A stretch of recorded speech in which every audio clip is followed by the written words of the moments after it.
Hey BookTube, it is time for a wrap-up. I got my ticket for the long way round. Well, let's talk about the urban fantasy books that I read in September and October. And I say urban fantasy, using that as a very broad term to include things that I think are actually urban fantasy and other things that I didn't know how to classify. So on to the books. First book I read was Broken Wings. This is by Shannon Dittemore, and it is the second book in the Angel Eyes series. On audio, this was narrated by Cassandra Campbell, and I have the book, but I did listen to it. This is a Christian book. It is not preachy at all, but it is good YA. It's about angels. The ending was fabulous. It was really an incredible cliffhanger, and I gave this 3.5 stars, rounded up to 4. Wildefire by Karsten. This is the first book in the Wildefire series. And this is not available on audio, so I read it in print. This is about a girl whose sister is kind of a loose cannon. She comes to the main character's school and causes a whole lot of problems, and someone gets killed in the process. So even though it's not the main character's fault, she transfers to get away from that situation. She goes to a boarding school on the other side of the country. There she meets several friends who all seem to gravitate towards one another, and the book ends up being about mythological gods and goddesses. This book is multicultural in its scope, and by that I mean the gods and goddesses come from all over the world, and the main character is a Polynesian volcano goddess. Despite that, some of these plot elements came out of nowhere. Although the action was good, it didn't really follow a good plot line, and so for that reason I only gave this one 3 stars. Butterman Time Travel by P.K. Hrezo. This is the first book in the Butterman Time Travel series. I think that's what it's called. I read this in print. This is a self-published book that I picked up at a convention that I was at this past summer. This book is it says time travel, and it is about a time travel agency, which is a very clever idea. The book is set in 2069 and obviously goes from there because it's all about time travel. They go back in time. The plot was very good, but calling this a book about time travel is not really accurate because the book is really more about the drug culture and rock and roll in the 1960s and also the club scene in 2069 when the book is set. There's a lot more of that going on than time travel. Time travel is a prime element, but yeah. The plot was good overall. The science was really enjoyable and pretty spot on accurate as far as made-up science goes. I liked the way she explained it because it was very believable, and I gave this one 4 stars. And by the way, book 2 in this series just came out in this past summer. It's called Induction Day. The Invention of Hugo Cabret by Brian O. Selznick. This is a kid's book. It's kind of middle grade. I'd say in the middle of middle grade. And by that I mean, you know, like 9 years old to maybe 12 years old. It is a kid's book, obviously, so it's been sitting on my children's bookshelf for a long time. And I finally thought, I'm going to quit being put off by the size of this book and just read it. Well, it turns out that most of the book is illustrations by Brian Selznick, which is kind of cool. And honestly, the cover is gorgeous. Look at the spine of this. Isn't that beautiful? The book is all about the history of film and how movies got started being made. So it's really kind of even educational. It is a fictional story, but it has some elements of realism in it, stuff that really happened. So it's a great little book for, I say little, it's a great book for kids, and it was very entertaining, and it's pretty. So I gave it 4 stars. Anomaly by Krista McGee. This is book 1 in the Anomaly series. I did read this one in print because I didn't see that it was available on audio. This book is published by the Thomas Nelson Group, and it is overtly Christian, and probably a lot of people would find it preachy in spots. That said, it's a pretty decent dystopian and ranks right up there with most of the dystopians I've read. It had a great ending, great setup for the next book in the series, and I gave it 4 stars. The Infinite Sea by Yancey. This is book 2 in the Fifth Wave series. Absolutely love this series. On audio, this was narrated by Phoebe Stroll and Ben Yannett.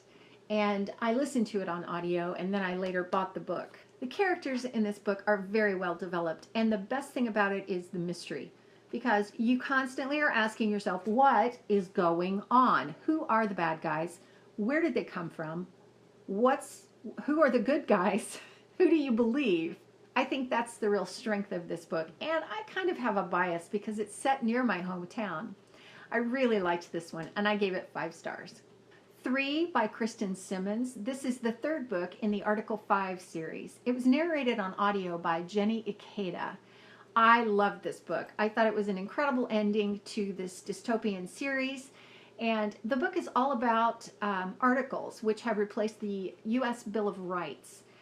They're pretty broad, and if somebody doesn't like you, they can get you in trouble and throw you in jail and torture you and leave you in prison or kill you. So this is all about 2 characters who run away and are looking for sanctuary amid that. In the end, of course, at the end of every 3rd book in a trilogy that's a dystopian, you know, they'll try and overthrow the government, and this is not any less one of those. But it was a really great ending to this series. No loose ends, thoroughly enjoyable characters, lots of action. I really liked it, and I gave it 5 stars. A Want So Wicked by Suzanne Young. I read this in print. I got it from the library, and it is book 2 in the Need So Beautiful series. And I call it a series because I'm not exactly sure if it's a duology with an epilogue, novella, or if it's just a trilogy. I don't know. It's kind of up for discussion. This book I did not like as well as the first one. Had I not had that for comparison, I probably would have liked it more. There were some problems with the plot line, the way it followed. Really the big plot elements and the big reveals all happened in the first book. So for this book to continue that on, it just didn't feel as good and new and fresh as the first book felt. This is a book about angels. Obviously a new take on them, and I did like this book. I gave it 3 stars. A Desire So Deadly, which is listed as book 2.5 in the Need So Beautiful series, but it's really more like an epilogue or a novella that kind of winds everything up. I read this as an ebook. This wrapped up the series very nicely while still being a very fresh, a very new story with elements of the previous 2 books. I really liked it. I thought the author did an excellent job of really bringing things to a close for the series, and I gave this one 4 stars. Prototype, which is book 2 in the Archetype duology. I read this in print, although it is available on audio. I really like this series. This has great action elements, lots of mystery, lots of secrets. I did have a bit of a problem with the way that the main characters' relationships developed, but that was easy to forgive. I really like this series. It's kind of about clones, and I gave it 5 stars. Wings by Elizabeth Richards. This is book 3 in the Black City trilogy. I read this as an ebook. It's not available on audio. I had my questions about this series when I began it with Black City. It's kind of a new take on vampires, but it combines it with a dystopian element and all kinds of prejudice, and within the vampire community there are various types of vampires, and it's kind of all over the place. I did like the 2 main characters, and in this last book the book is separated into 2 points of view, which gives you a great backstory as to the big bad guy. That said, there were way too many characters that were underdeveloped. The plot was so convoluted and so all over the place, and ultimately I just didn't care about these characters. I didn't care about the story, and I only gave it 2 stars. Providence by Jamie McGuire. This is book 1 in the Providence trilogy, and it is the first book that Jamie McGuire ever wrote. I read this as an ebook, and I read this because I read in a Q&A that Jamie McGuire did, someone asked her what was her favorite book that she ever wrote, and she said Providence. Now, she probably said that because it was her very first book, and it kind of launched her career. Jamie McGuire is the author of Beautiful Disaster, Walking Disaster, New Adult Contemporary. I would call this more young adult contemporary, and it is a book about angels. It's an obvious debut novel, but Jamie McGuire is an excellent writer. So while I wouldn't put it right up with the quality of her writing now, I still think it's a very strong entry into the world of storytelling. I'm not sure I like the main character very much in this series. I like her well enough to keep going with the series, but she's kind of abrasive at times, with good reason, understandably, within the context of the plot, but yeah, I just didn't care for her most of the time. And the love interest is he's a guardian angel for her, and so he's kind of overkill. But even with those problems, it's still Jamie McGuire, and I am enjoying the story. Right now I'm reading the second book in the series, which is called Requiem. The first book in the series, Providence, is available on audio. It is narrated by Carly Robbins, and I did listen to a sample of that, and she's quite good, so I would recommend that. The Unbound by Victoria Schwab. This is the second book in the archived series.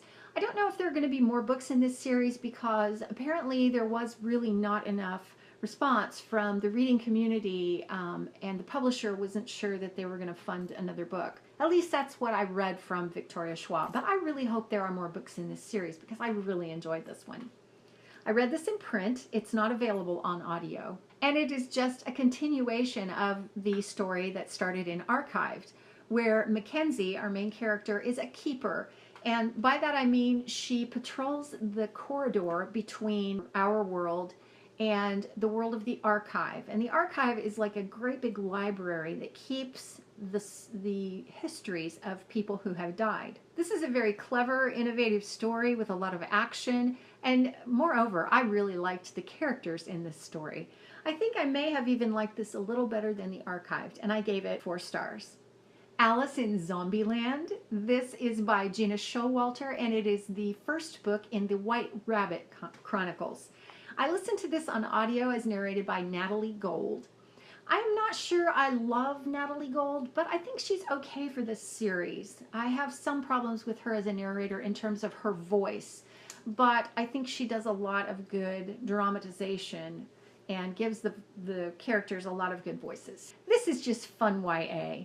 It's in the vein of the Soul Screamers series by Rachel Vincent, Angel Fire by L.A. Weatherly, or Unearthly by Cynthia Hand. You know, anything about any of these books, it's kind of in that same vein. It's good YA. It is about zombies. It doesn't take itself too seriously. And there is some insta-love, but it's okay within the context of the story. I thoroughly enjoyed this, and I gave it 4 stars. So that's it for September and October. If you've read any of these books, I would love to know your thoughts. So please make sure that you leave me a comment and tell me what you think. And I will see you next time. Thanks for watching. When I'm gone, you're gonna miss me when I'm gone. You're gonna miss me by my walk. You're gonna miss me by my talk. Oh, you're gonna miss me when I'm